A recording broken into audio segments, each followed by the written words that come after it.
하나님 말씀 같이 보도록 하십시다. 사사기 15장 14절에서 20절 말씀은 사사기 15장 14절에서 20절 말씀 함께 찾아봅시다.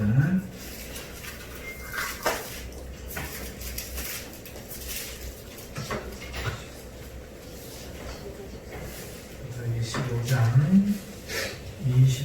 14절에서 20절 말씀입니다. 찾으셨으면 우리 한 목소리로 합독하시겠습니다. 삼손이 레위기에 이름에 블레셋 사람들이 그에게로 마주 나가며 소리 지를 때 여호와의 영이 삼손에게 갑자기 임하시매 그의 발 위에 밧줄이 불탄 창과 같이 그의 결박되었던 손에서 떨어진지라. 삼손이 나귀의 새 벽을 보고 손을 내밀어 집어들고 그것으로 1000명을 죽이고 이르되 나귀의 벽뼈로 한더미 두더비를 쌓았으며 나귀의 벽뼈로 내가 1000명을 죽였도다 하니라. 그가 말을 마치고 벽뼈를 자기 손에서 내던지고 그곳을 라맛베이라 이름하였더라. 삼손이 심히 목이 말라 여호와께 부르짖어 이르되 주께서 종의 손을 통하여 네 큰 구원을 베푸셨사오나 내가 이제 목말라 죽어서 할례 받지 못한 자들의 손에 떨어지겠나이다 하니 하나님이 레위에서 한 우묵한 곳을 터뜨리시니 거기서 물이 솟아 나오는지라. 삼손이 그것을 마치고 정신이 회복되어 소생하니 그러므로 그 새 이름을 에낙고레라 불렀으며 그 셈이 오늘까지 레위에 있더라. 블레셋 사람의 때에 삼손이 이스라엘의 사사로 20년 동안 지내더라. 아멘.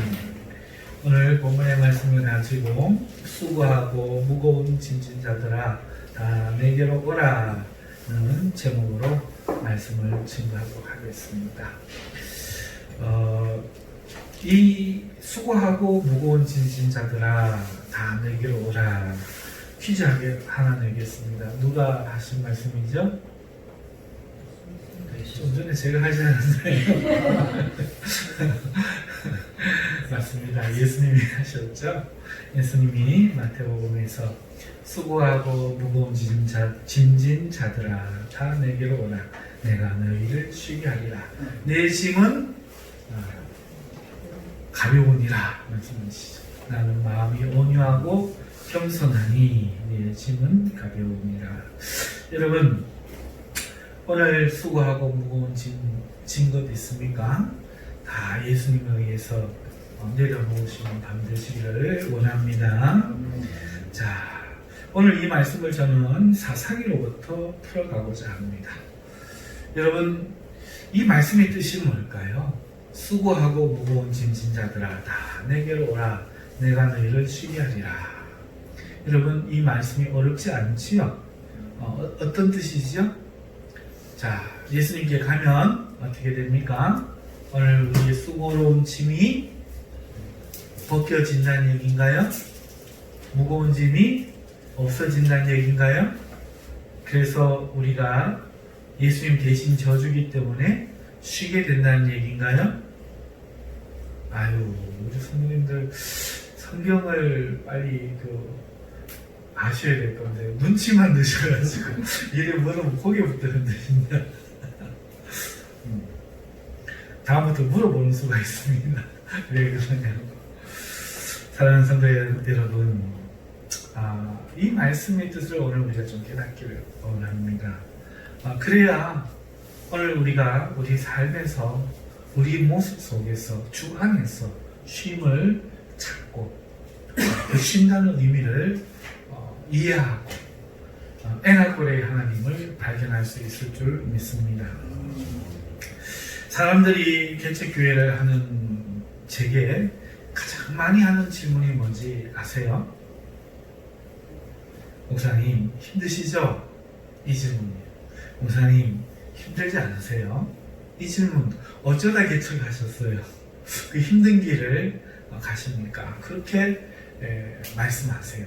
그게 많이 하는 질문이에요. 그러면 제 대답이 뭔지 아세요? 안 힘듭니다. 아우 힘들지 않습니다. 이렇게 대답을 지금까지 하고 있습니다. 한두 번 조금 힘들 때가 있습니다 했던 것 같아요. 너무 안 힘들다 하니까 이상하게 여기는 것 같아가지고 그래서 한두 번 힘듭니다 이렇게 말을 할 때가 있는데 저는 대부분 힘들지 않습니다 라고 대답합니다. 여러분 그러면 저는 과연 안 힘든 상황일까요? 어떻게 생각하세요? 힘들까요? 여러분 경제적인 문제가 있습니다. 그게 사실이죠. 개척교회라서 늘 경제적인 문제가 부족합니다. 또 교회가 약해서 뭔가 하나 하려고 해도 쉽게 하지 못합니다. 그렇죠? 그리고 저에게는 늘 부흥에 대한 부담감 이런 것들도 있어요. 없지 않아요. 없는 줄 아시는 모양인데 사실은 있습니다. 하나님이 하신다고 하지만 그래도 또 내 때문에 나 때문에 못하는 그런 부분이 있지 않을까 이렇게 늘 생각하고 부담감을 또 가지기도 하죠. 자 여러분 이런 것들을 세상에서 힘든 것이라고 이야기합니까? 그러면 맞습니다. 이런 것들을 경제적인 문제, 교회의 약함, 또 부흥하기 어려운 현실, 개척교회라서 뭔가 할 수 없는 이런 여러 가지 제약들이 즐거운 것이라고 말해야 될지 힘든 것이라고 말해야 될지를 물어서 세상에서 그건 힘든 게 맞죠? 라고 말씀을 한다면 힘든 거 맞아요. 힘든 거 맞죠. 그래서 제가 물어요. 제 자신에게. 그런데 왜 나는 힘들다고 말을 안 하지? 왜 안 힘든다고 이야기하지? 이게 묻게 되었어요. 여러분 왜 그럴까요? 왜 저는 힘든다고 말하지 않는 걸까요? 이유를 모르겠어요.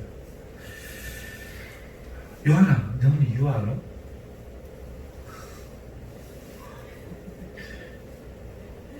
저도 분명히 이런 것들이 힘들고 사실 힘들어요.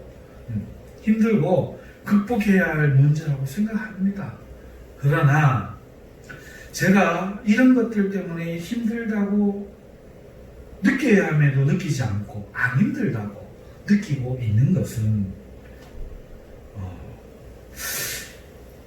힘들게 느껴지는 것보다 안 힘들게 느껴지는 그 어떤 것의 비중이 좀 더 무거워서 그런 거 아닐까 이런 결론을 내려갔어요.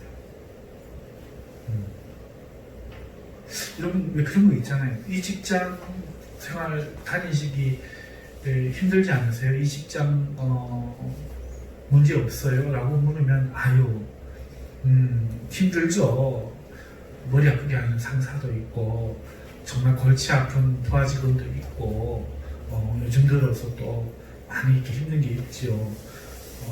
그러면 왜 계속 다니세요? 그럼에도 불구하고 이 직장에 메리트가 있습니다. 이 직장만한 직장이 없습니다.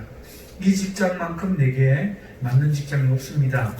여러분 그 마음이 있어서 직장 다니지 않으세요? 직장 생활하시는 분들 또 무슨 기술이 있으신 분들 그렇지요. 저는 오늘 이러한 분명히 어려운 현실이 있음에도 불구하고 그게 안 느껴지는 것은 그게 힘들어서 개척을 그만두지 않는 것은 힘들지 않게 하는 그 어떤 것의 무게가 그래도 이것보다는 더 크니까 제가 이 사역을 계속하고 힘을 내서 하고 있는 거 아닌가 이렇게 결론을 내렸습니다. 예를 들어서 그게 뭘까 이런 거죠. 첫째, 하나님의 부르심에 대한 확신이 있습니다. 정말 그 죄를 짓고 죽어갈 수밖에 없었던 실패할 수밖에 없었던 저주로 끝날 수밖에 없었던 제 인생입니다. 여러 번 말씀드렸죠.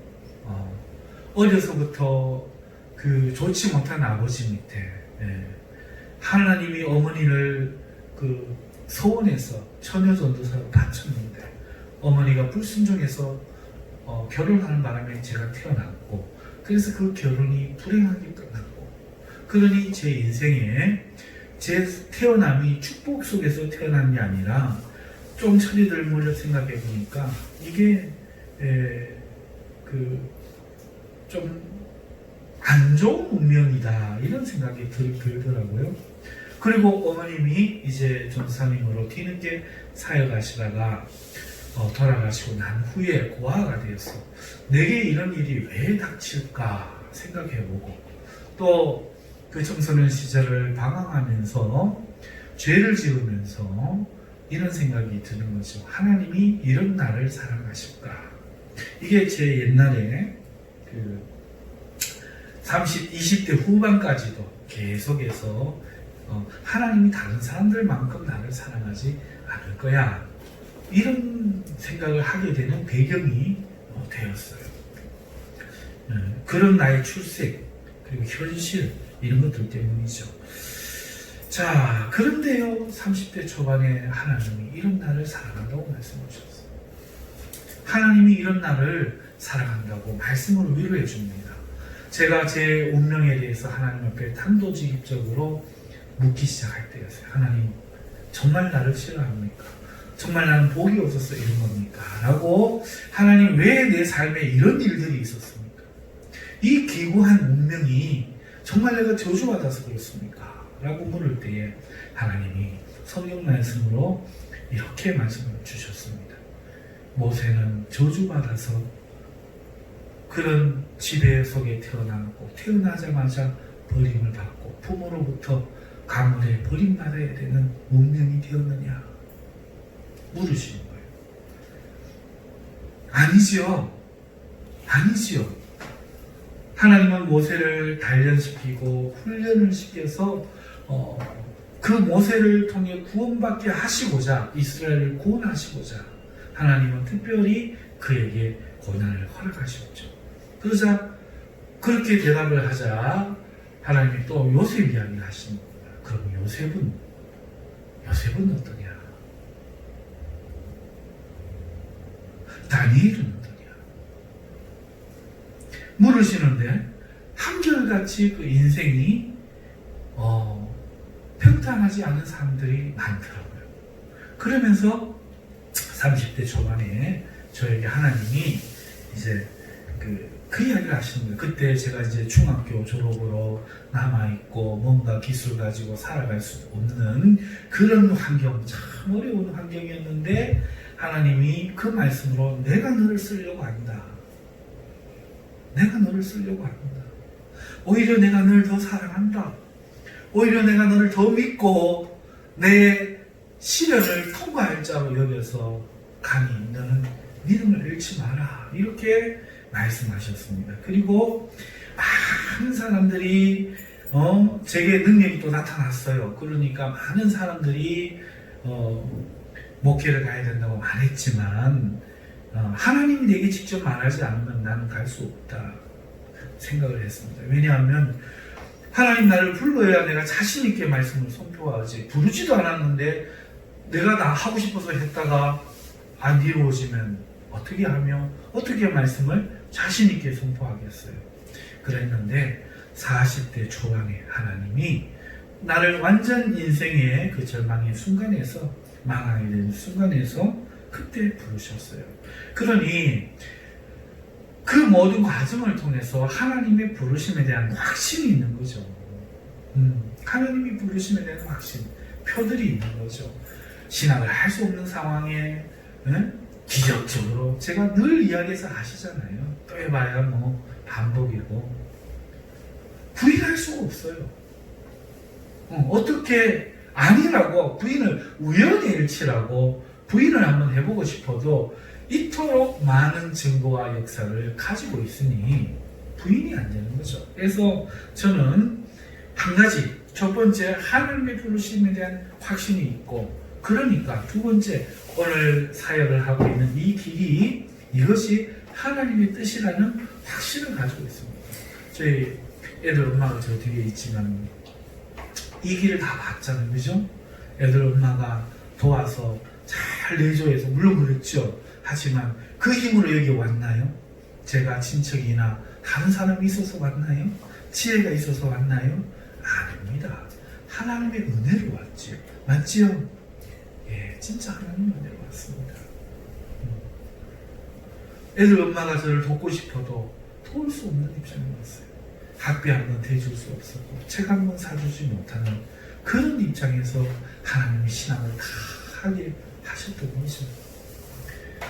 사랑하는 성도 여러분, 그래서 오늘 저는 이런 그 힘든 상황과 여러 가지 그런 사람들이 어려운 것이라고 말하는 그런 가운데서도 용기를 잃지 않아요. 의심하지 않아요. 내 이 선택이 잘했던 선택일까? 라고 한 번도 회의해 본 적이 없어요. 어떤 일이 생겨도. 왜 그런가 하니까 하나님의 부르심이 확실하니까, 그리고 하나님의 뜻이 확실하다고 믿으니까, 그리고 그렇기 때문에 내 능력과 내 자질로 이 목회한다는 생각은 단연코 아니에요. 내가 똑똑해서 많이 알아서 어떻게 행정적인 능력이 있어서 한다라고 생각을 안 하고 하나님의 은혜로 한다는 생각을 분명히 하고 있습니다. 그래서 내가 부족한 걸 아니까 저는 협력사업, 협동목회를 꿈꾸고 있어요. 목사 혼자 그 권위로 그리고 그 재량에 의해서 교회가 발전하는 것이 아니라 목사는 목사의 역할, 부교육자는 부교육자의 역할, 장로는 장로의 역할, 권사는 봉사의 역할, 성도는 성도의 역할이 바로 서게 됨으로써 교회가 하나님 앞에 온전히 드러진다라는 확신을 가지고 지금 하고 있는 거죠. 그리고요, 하나님의 은혜라고 생각하니까 저는 그렇게 생각합니다. 제가 부족하기도 하지만 저는 다윗의 그 역사가 좋아요. 다윗이 자기 부모도 인정하지 않는 아들이었잖아요. 사무엘이 기도할 때에 왕으로 세운 그 아들이 거기에 있는가 찾아가서 이새의 집에서 아들들을 면접할 때에 찾지를 못했어요. 그리고 더 없느냐 하니까 아버지가 마지 못해서 이새가 양치는 목동무로 취급하는 아들 하나 더 있다고. 그게 다윗입니다. 주류가 아니에요. 소수입니다. 비주류입니다. 그렇죠? 그 시대에 남들이 인정할 만한 사람 아니에요. 그 시대에 인정받을 시냇가에 물된 농산에 심어진 나무는 사울 같은 사람이었죠. 같이 서 있어요. 머리 하는 게 더 있는 사람, 우뚝 솟아나는 사람, 키 크고 잘생기고 겸손해 보이고 이런 사람. 다윗은 얼굴도 동그랗고 키도 작고 하면서 내가 곰을 때려잡았어요, 사자를 때려잡았어요, 막 무용담하기를 좋아하고 얼굴이 붓고 기타 치고 노래하기를 좋아하는 그 당시로 보면은 날라리요. 그 당시로 보면은 저게 사내 대장부가 되겠나 싶은 그런 사람이었다고요, 그죠? 그런데 이 다윗이 하나님의 유일무이한 나라를 만들었잖아요. 위로는 메소포타미아, 바벨론 문명, 아래는 이집트, 애굽 문명, 세계 4대 문명 중에 2개 문명의 가운데서 틈바구니 샌드위치에서 양 문명을 지배했던 유일한 나라, 다윗의 왕국. 그래서 이스라엘은 지금도 그 다윗을 누가 이루었죠? 이새의 큰아들, 둘째 아들, 남들보다 머리가 더 하나 큰 사울? 아니요. 그래서 저는 다윗이 멋져 보입니다.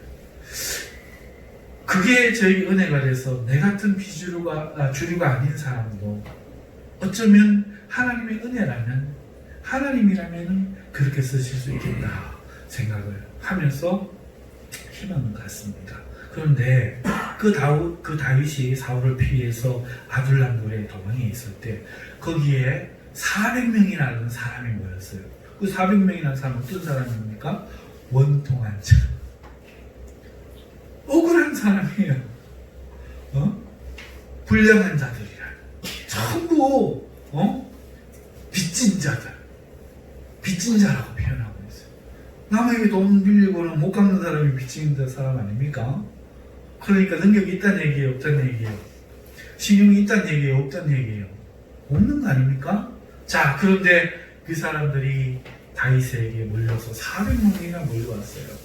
다윗이 뭐라 했겠어요? 아이고, 한심한 인간들이 와 나한테 놀리노 이랬겠어요? 아닙니다. 다윗은 그들과 사귀었어요. 형제처럼 되었어요. 그리고요, 열왕기상하, 역대상하를 보십시오. 그 사람들이요, 놀라운 장수가 됩니다. 어마어마한 그 전투력을 가진 하나님의 군대의 선봉장이 되어서 그 네피림의 족속들을 때려 부수는 그 일꾼들이 바로 그 사람들입니다. 어마어마해요. 그런데 다윗이 하루는 내가 물을 먹고 싶다 할 때에 그 다윗의 장수들이 그 이야기를 듣고 몇 사람이 목숨 걸고 예루살렘을 넘어가고 물떠가고 하고 대적하잖아요. 목숨 건 거잖아요. 어떻게 해서 그렇게 합니까? 다윗의 한마디라면 죽고 못 사는 거예요. 다윗이 그들을 그렇게 생각했고 그들도 다윗을 그렇게 생각하는 거죠. 그 어려운 처지에 남들은 다 빚진 자로 생각할 때에 남은 다 원통한 것밖에 없는 쓱물밖에 없는 그런 인간들의 자기들을 뭐라 하자. 그런 사람들을 품어줘. 또 자기들은 그런 다윗을 대장으로 생각하고 그래서 하나님 일을 감당해냈단 말이에요.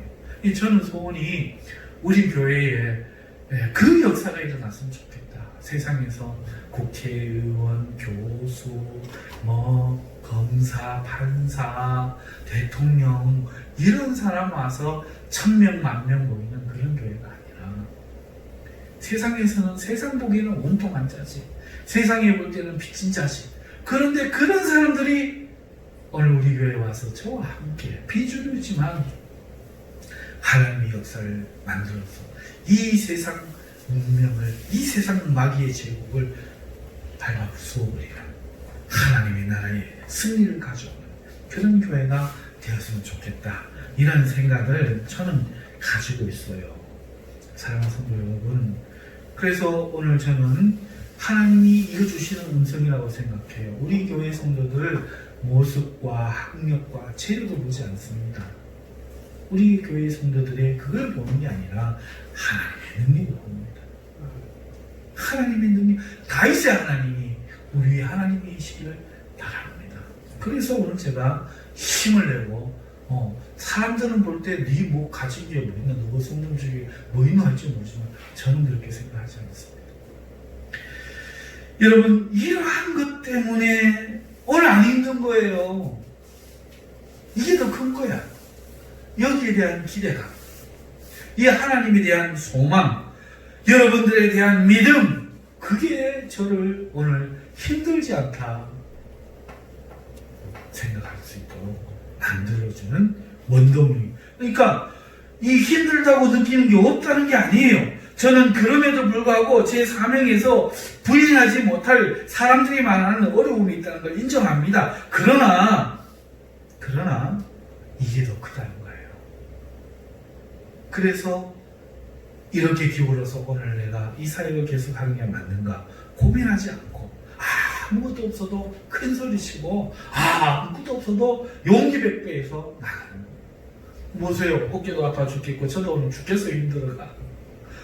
진짜 죽겠어. 새벽기도 하기 싫으면 미치겠어요. 목사가 돼가지고 누가 새벽기도 만들었노. 그냥 만나면 아이고 목사님 와 그러셨습니까 이렇게 하겠지만 혼자 있을 때는 쓸데없이 만들어가지고 가면서 농담이죠. 물론 제가 주님 사랑할 게 별게 없더라고. 새벽기도 좀 하는 거, 성도들을 위해 중보기도 좀 하는 거, 별게 없더라고. 주님 나를 위해 죽어주셨는데 그거라도 해야지 이렇게 생각하면서 합니다. 하면서도 힘들어서 오늘 일어나려고 감이 맞은다. 이런다면 좀 쉬면 안 되나? 우리 전사님 자꾸 유혹을 해. 날 꼬셔. 그래가지고 월요일은 좀 쉽시다. 해야지요. 우리 전사님은, 우리 목사님은 대단히 그 의지적인 인물이고 막 이래갖고 하는 것 같지만 아니에요. 실상은 죽을 것 같은데 내가 주님 앞에 해드릴 게 별로 없어. 목숨 걸고 하는 거야. 재밌기도. 어떨 때는 진짜로 힘들어요. 못 이루면 죽을 것 같아. 진짜. 그래도 그 순간에 주님 나를 위해 십자가 지셨는데 일어나 못 앉아가지고 한 20분 그 알람 끊어놓고 앉아가지고 힘들어할 때도 있습니다. 그때 주님을 향한 내 사랑이 이기는 걸 보면서 그때 기쁨을 느낍니다. 하나님, 난 이제 하나님 요만큼 사랑하게 됐어요. 요만큼. 목사라서 새벽기도 하는 거 아니에요. 하나님 사랑해서 가는 거예요. 요만큼 사랑한다고 고백을 하면서 그럼 또 힘이 나요. 그래 일어나서 차 몰고 새벽이라 100km씩 막 밟고 오면 이때 차가 팍 불법 신호 위반하고 탁 뛰더면 나는 그대로 간다. 두려움을 많이 확 줘도 웃기지 마라. 생사는 하나님께 있대. 어디 이 귀신이 나에게 이런 사탄아 예수 이러면 하고는 막 그냥 내달려버리죠. 사랑하는 성도 여러분, 이런 하나님의 은혜에 대해서 내가 오늘 내 삶에 어려움이 분명히 있지만 그 은혜 때문에 내가 지금 가는 길이 하나님의 부르심이요 하나님의 뜻이요 하나님의 은혜로 한다는 이 확신이 더 크기 때문에 오늘 저는 이 길을 가는 거예요. 제 이야기 길게 해서 죄송합니다만은 그런데 그럼에도 불구하고 내게 어려움이 있는데 이 어려움을 있음에도 하나님의 뜻이 있다, 하나님의 은혜가 있다, 내가 확신할 수 있느냐, 이거를 여러분들에게 묻고 싶은 거예요. 이제 제 이야기 그만하고 여러분의 이야기로 바꿔봅시다. 성도 입장에서 생각해 봅시다. 오늘 진로가 정해지지 않았습니다. 앞에 어떻게 살아야 될지, 나이는 많고 예수님을 믿는데 신앙생활도 잘하는데 명퇴당하고 부부관계는 좋지 못하고 오늘 이 처한 상황, IMF 터지고 코로나 터지고 믿었던 친구 배신하고 새로 간 교회는 적응할 수가 없고, 여러분 이럴 때 말이에요. 이럴 때 하나님의 뜻대로 지금 내가 가고 있는 건지, 지금 하나님의 은혜인지 이거 어떻게 확인하냐는 거예요. 하는 일은 안 되고 기도해도 빨리 응답은 없고, 그러면 이럴 때에 성도님들 입장에서 말이에요. 지금 내가 하나님 뜻이 있다, 하나님의 은혜로 지금 바른 길을 간다, 이런 상황으로 판단하자면은 판단할 수 있겠냐는 거예요. 심각한 문제 아닌가요? 몸은 아파, 하는 일은 안 돼, 교회 갔더니 장로님이 뭐락하고 왼수 같은 집사님, 예시 같은 집사님 하나가 있어가지고 막 공격하고 그러면은 그쵸? 성도 입장에서 생각을 해보라니까. 성도 입장에서 어려움이 있어서 힘들다, 어려움이 없어서 안 힘들다, 만약에 이렇게 말한다면은 오늘 우리가 하나님의 은혜요 하나님의 뜻이라고 말할 때 힘듦과 고통과 갈등, 죽을 듯한 괴로움이 있다면 오늘 우리의 이 삶이 하나님의 뜻 안에 있다, 주 안에 있다, 은혜 가운데 있다, 용기 있게 자신 있게 말할 수 있느냐는 거. 만약에 이걸 말 못한다면 우리는 얼마나 그때부터 힘들어지겠어요. 제가 그런 것처럼 하나님의 은혜로 내가 지금 살아간다라고 생각을 하니까 이겨낼 수 있는데, 그게 없다면 오늘 어떻게 이겨내고 어떻게 우리가 승리할 수 있겠습니까? 그렇지 않습니까? 자, 그래서 오늘 삼손을 보십시오. 오늘 이 삼손이 오늘 이 싸움에 임하였는데 어떻게 된 건가 하니까 블레셋을 물리치는 사사로 하나님이 세운 사람이에요. 자, 그래서 그 삼손이 블레셋과 싸워야 되는데 이 삼손이 희한해. 이 삼손이 블레셋과 친하려고 하는 거야. 거기다가 블레셋 사람의 딸을, 여자를 아내로 맞았는데, 그러니까 바른 길 갑니까? 엉뚱한 길 갑니까? 엉뚱한 길 가는 거잖아요. 그런데 하나님이 그 아내의 일로 블레셋 사람들과 원수지게 합니다. 원수지게 만들어요. 그래서 그 아내는 친구에게 줘버리고 그 삼손은 신경질이 나갖고 여우 300마리 잡아갖고 꼬리 서로 이어갖고 불 붙여가지고 해에 그 달아가 불 붙여갖고 그 블레셋들은 그 해안 평야의 그 좋은 곳을 다 불태워버립니다. 그래 블레셋 사람들이 그 삼손하고 대적 안 하려고 대적 안 하려고 그 장인 이 일이 왜 이래 됐노 하니까 삼손이 그랬다 하니까 오히려 장인 장모 그 딸을 찾아가지고 삼손한테 한 게 아니라 이 사람들을 죽여버립니다. 그러니까 삼손 적대한 게 아니에요. 그런데 삼손은 또 그랬다고 이 삼손이 지금 문제가 생긴 거예요. 그래가지고 원수를 갖고야 말이라 하고 8절에 보면은 블레셋 사람들의 정강이와 넓적다리를 크게 쳐서 죽이고 살인을 해버립니다. 자, 이러니까 이제 블레셋 사람들도 참다 못 참겠는 거예요. 그래갖고 올라온 겁니다. 어마어마한 사람이 한 사람 삼손을 죽이려고 올라와갖거든요. 양명작전을 하는 거죠. 유다 사람들에게 와갖고 이유를 말합니다. 유다 사람들이 왜 우리 치려고 그러냐 하니까 9절에 이야기하니까 10절에 이러한 용도로 그런다 하니까 유다 사람들이 숨어있는 삼손에게 와가 삼손을 줄로 묶어가지고 줄로 묶어갖고 세상에 데려다 주는 겁니다. 한편 되어서 한 힘이 되어지고 같이 이런 콩가루지간을 낳습니까? 그렇죠? 이게 블레셋의 사사가 되어야 될 하나님의 뜻이 맞습니까? 자, 이런 상황이죠. 자, 그런데 하나님의 영이 갑자기 임하는 겁니다. 그러더니 이 묶어둔 줄을 막 불에 탄 삼근 그 무슨 힘이 불타갖고 그 가루만 남았는데 쭉 하니까 끊어지지. 그렇게 끊어져요. 끊어지고는 주위에 뭐 있어야지. 나귀에 새 특별가 하나 거예요. 그래서 그 특별을 하나 딱 들고는 그때부터 그것을 가지고 싸우는데 1000명을 죽여버립니다.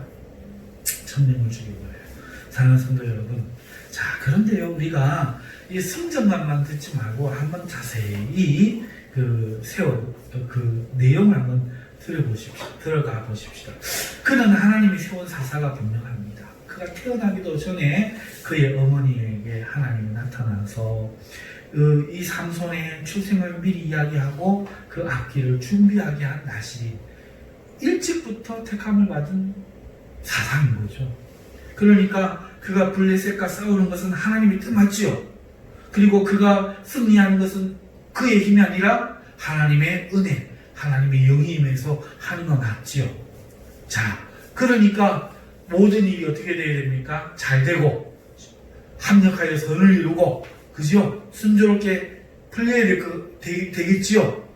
하나님의 뜻이니까 은혜로 하는 거고 자기 힘으로 하는 게 아니라 은혜로 하는 거니까 우리 모두 그렇게 생각하죠. 하나님의 은혜가 있으면 안 될 것도 될 거다. 그죠?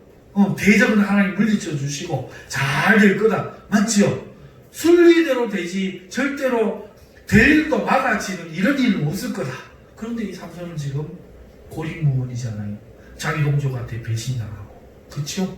지금 1000대1, 적어도 더 많이 왔겠지만 1000대1의 싸움을 감당해야 되는 이런 지금 상황에 섰는데 이 현실을 한번 보십시오. 하나님의 뜻이 맞고 하나님 은혜로 하는 것 같은데 지금 삼손은 오늘 우리가 읽은 본문 말씀에 죽을 지경입니다.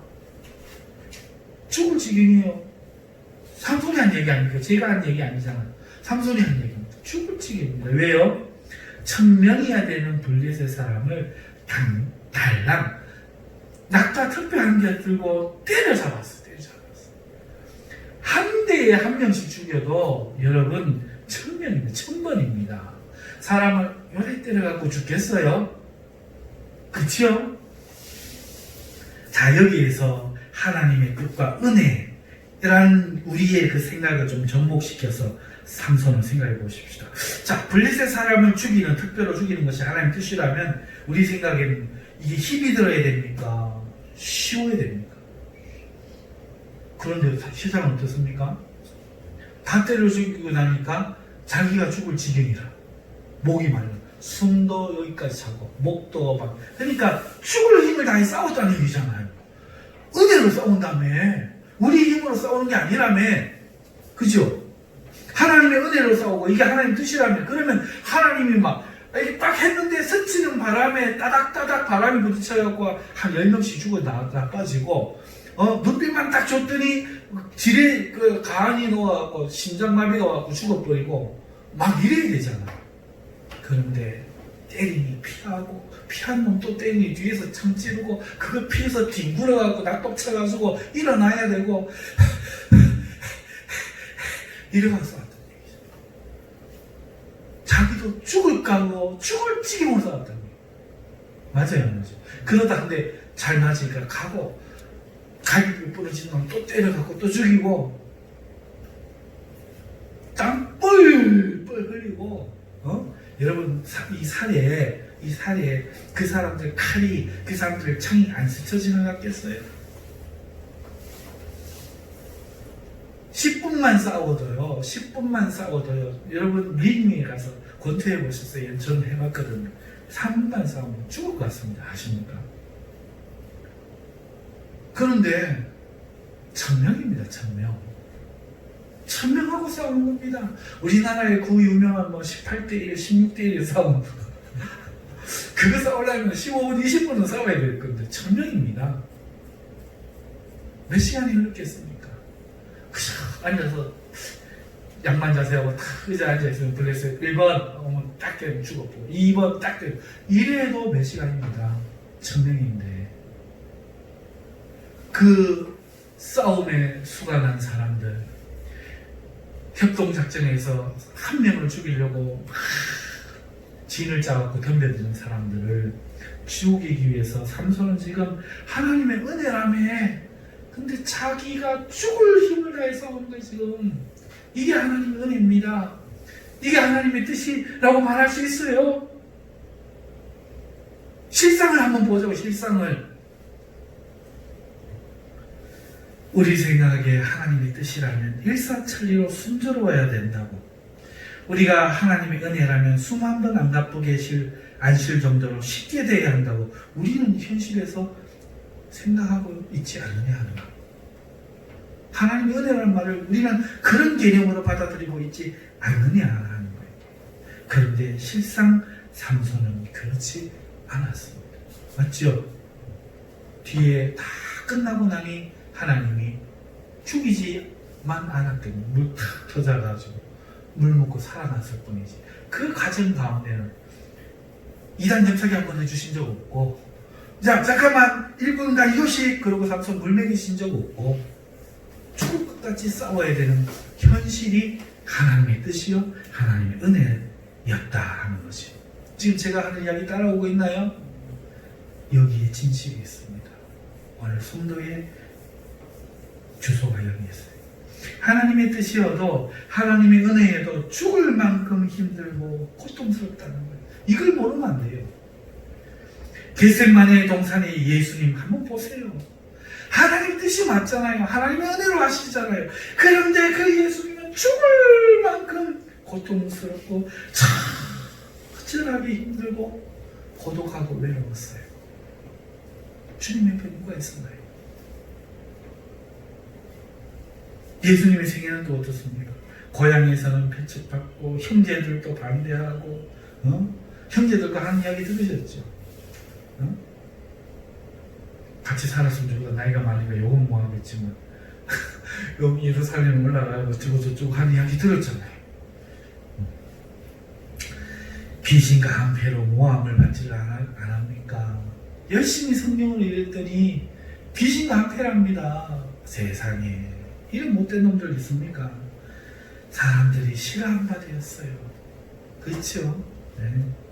결국은 죽임마저 당했죠. 이것이 하나님의 뜻, 하나님의 은혜의 모습이고, 이것이 수고하고 무거운 짐 진자들아 내가 너희를 쉬게 하리라는 뜻이에요. 우리가 착각하는 거예요. 내가 듣고 싶은 소리를 듣는 거야 지금. 성도들 그렇게 신앙생활을 하고 있다니까요 지금. 하나님의 뜻이어도 하나님의 은혜여도 쉽게 되지 않습니다. 죽을 만큼 힘들고 고통스럽다는 게 성경이 지금 하고 있는 얘기예요. 오늘 예수 믿는데 내가 삶이 왜 이러냐? 여기에 답이 있어요. 하나님의 뜻인데 목사님 왜 그렇게 뭐가 안 되고 빨리 부흥이 안 되고 뭐 합니까? 모릅니다. 하지만 이거 하나님 뜻 맞습니다. 성경을 모르니 혼란스러운 거예요. 만약에 이것을 부인하거나 알지 못한다면 우리는 큰 낭패, 곧 좌절을 경험하게 될 거예요. 네 삶이 이해가 안 되니까. 결단코 하나님의 일을 할 수 없을 것입니다. 그래서 우리가 이걸 이해해야만 우리는 성경이 보여지고 이해가 되어지고 그리고 하나님 안에서 우리 자신의 삶을 이해하고 받아들일 수 있게 되고 우리의 믿음의 걸음이 용기가 있어질 겁니다. 좀 무리하게 해석하는 것 같습니까? 그러면 바울은 어떨까요? 자, 바울 보십시다. 고린도후서 11장 23절에서 29절의 말씀을 제가 읽어드릴게요. 이런 잘 아는 거예요. 23절부터 읽을게요. 그들이 그리스도의 일꾼이냐? 어떤 사람들이 있는 거예요. 그들이 그리스도의 일꾼이냐? 정신없는 말을 하거니와 나는 또 나도 일꾼이다. 왜 이런 이야기까지 해야 됩니까? 바울이 자기도 그리스도의 일꾼이라고 말해야 되는 거예요. 내가 수고를 넘치도록 하고 있으니까 하나님의 뜻이고 하나님의 사도면은 사람들이 싸들고 와갖고 도와주고 네네 그러면서 막 뭔가 돼야 되는데 뭐라고 합니까? 바울이 수고를 넘치도록 하는 게 옥에 갇히기도 하고 옥에 갇히기를 더 많이 하는 거야. 세상에 수없이 맞고 맞았대요. 여러 번 죽을 뻔했대요. 유대인들에게 40에서 하나 감한매를 5번 맞았대요. 하나님이 뜻이면 이럴 수 있습니까? 하나님의 은혜로 한다면서요. 이게 은혜로 하는 겁니까? 인간의 깜다구 같은 걸로 하는 것 같지? 안 그래요. 삼손 모습 아닙니까? 예수님이 내가 겟세마네에서 죽게 되었으니요. 비슷한 거 아닙니까? 근데 오늘 우리는 예수님하고 다른 길 갑니까? 그래서 맨날 하나님 내게 어찌 이런 일이 하고 생각하면서 나에게는 은혜가 없다고 말합니까? 세 번 대장으로 맞고 끝나지 않았어요. 한 번 돌로 맞고 세 번 타선하고 주의를 하러 주의 능력으로 가는데 파산이 웬 말입니까? 우리 교회가 망하지 말라고요? 하나님 뜻이면 안 망한다고요? 그 제가 늘 이야기하는 망할 수 있습니다. 그렇다고 하나님 뜻 아닙니까? 아니라고 생각하시는 분들 있잖아요. 바울은요 3번 발상하고 일주일 해를 깊은 바다에 있었어요. 야, 이거 끝난 거 아닙니까? 이렇게 일주일 바다에 있었으면 여러 번 여행하면서 강의 위험과 강도의 위험과 동족의 위험과 이방인의 위험과 시내의 위험과 광야의 위험과 바다의 위험과 거짓 형제 중에 위험을 당하고 그가 점점 사람들 중에는 거짓이 있는 거야. 거짓 형제가 있는 거야.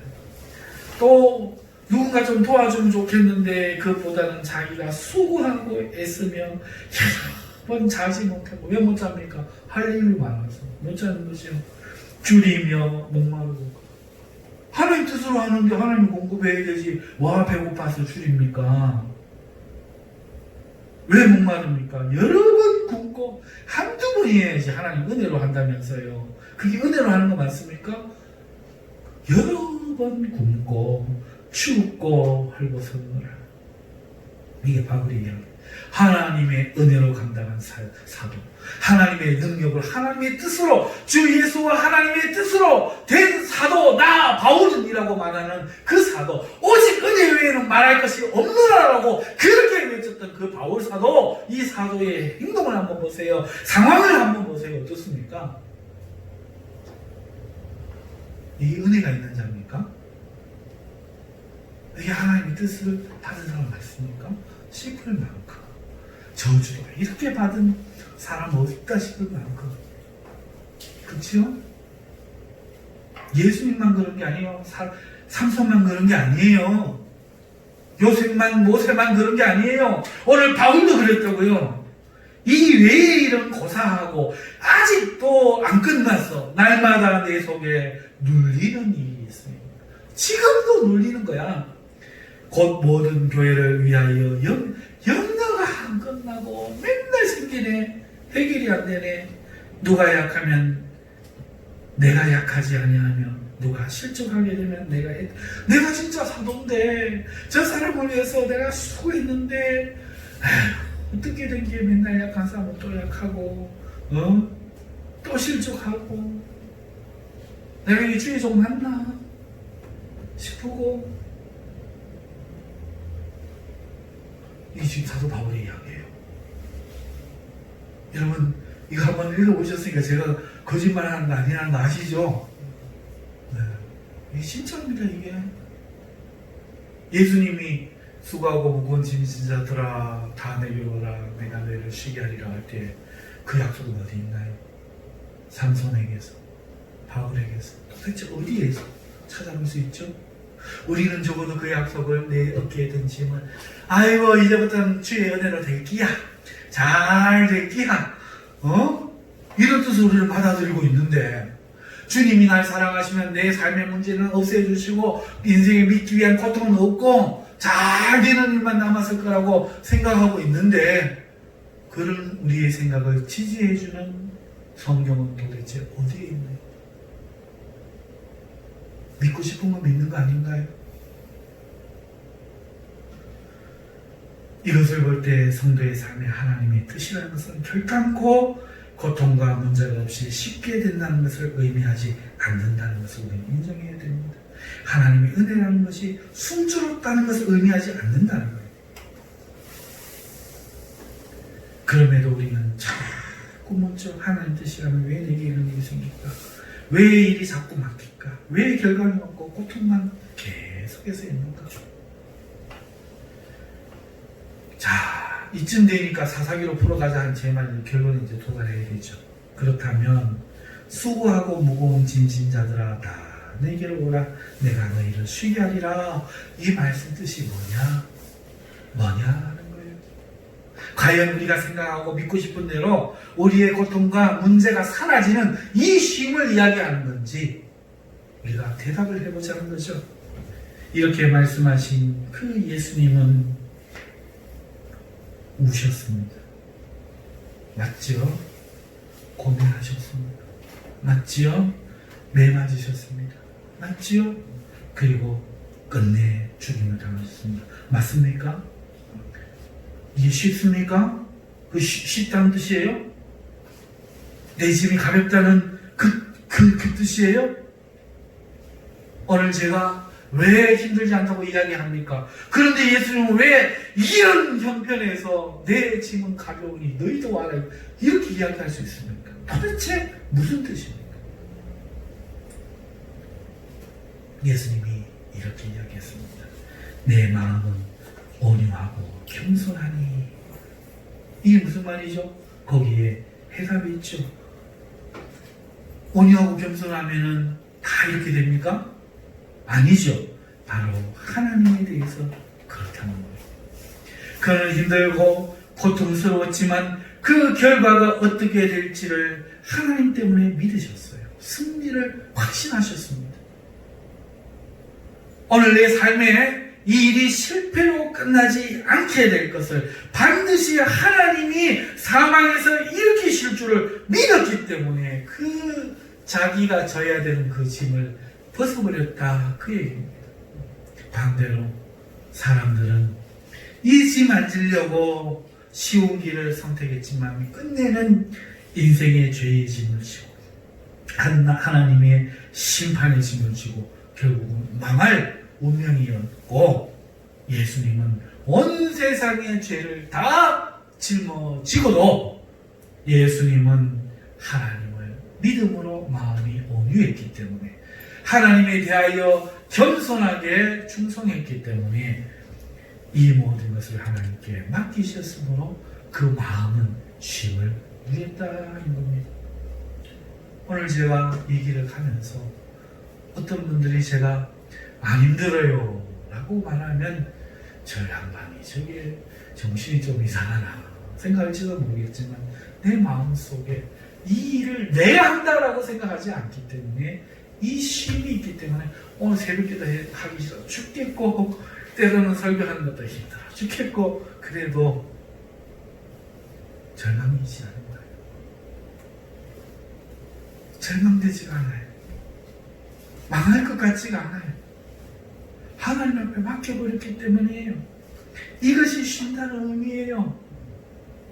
이것이 어떻게 내가 생각에 내 삶의 고통과 문제가 없어진다는 것과 동의어가 됩니까? 전혀 다른 말이죠. 그렇죠? 이해가 되시면 아멘. 아멘. 네. 오늘 우리는 자꾸 눈앞에 보이는 떡만 생각해요. 눈앞에 보이는 현실만 생각해요. 내가 당한 상황만 바라봐요. 그러나 참새 2마리 중에 1마리 떨어지는 것도 하나님 뜻이 아니면 되지 않는다는 저 다스리시는 하나님을 인정하지 않아요. 오늘 하나님이 나를 모르고 있지 않아요. 팔이 짧아서 못 구원하지 않아요. 예수님은 이것을 믿었어요. 그러니까 오늘 바울도 이러한 일을 당하면서도 힘있게 달려갈 수 있는 것은 자기의 몸을 산제사로 드리는 거예요.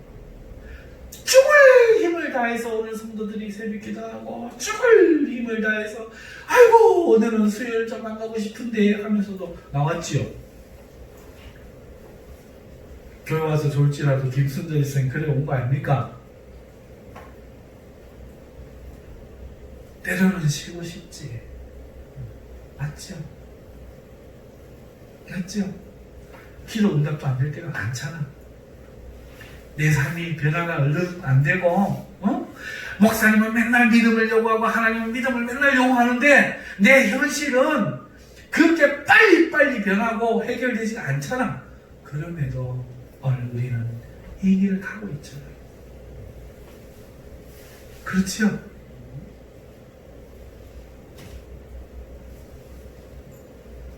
우리의 마음은 어떠해야 합니까?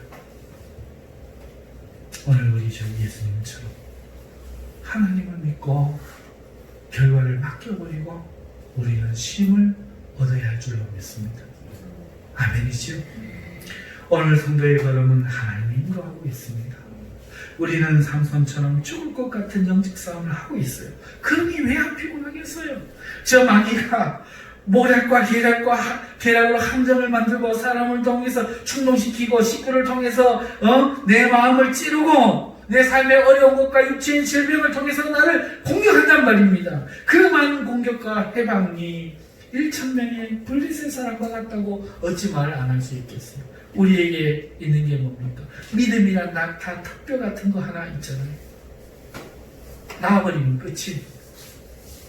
그 낙타 턱뼈 같은 믿음 하나 들고 우리가 비록 나시린이라 할지라도 성령의 감동을 받는다 할지라도 우리 현실은 숨이 턱에 차도록 목이 가려서 죽을 것 같은 싸움을 싸우면서 최선을 다해 끝까지 싸워야 한다는 사실은 변함이 없던 거지. 누가 믿음의 길을 쉽다 했습니까? 누가 예수님 믿음 잘 될 거라고 했습니까? 잘 되는 건 맞지. 결론적으로.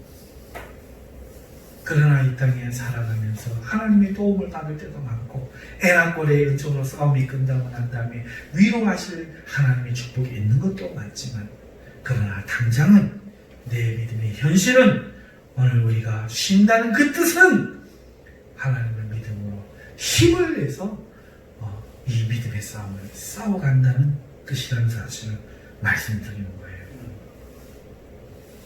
그런 의미에서 우리의 짐은 쉽습니다. 왜냐? 하나님이 주시기 때문에. 이 사랑이 이 어려움보다 그래도 더 무거워서 은혜만이 느껴지기 때문에. 할렐루야. 이 축복이 여러분들에게 있으시길 바랍니다. 오늘 힘듦과 어려움 가운데 눈물과 아픈 마음 가지고 속상한 마음 가지고 병든 몸 가지고 이 교회에 참으로 죽을 힘을 다해 나오신 분이 계십니까? 이 말씀에 위로되시길 바랍니다. 오늘 이 믿음의 싸움을 포기하지 마시기 바랍니다. 끝날 때까지 싸우시기 바랍니다. 하나님은 저버리지 않고 그런 우리의 믿음을 붙들어 깊이 있고 천명의 원수 마귀를 무찌르실 줄 믿고 우리에게 애완꼬리의 은총 주실 줄 믿습니다. 다 같이 주여 한번 외친 후에 이 하나님의 이름을 믿음으로 붙드는 기도의 시간 가지시기를 바랍니다.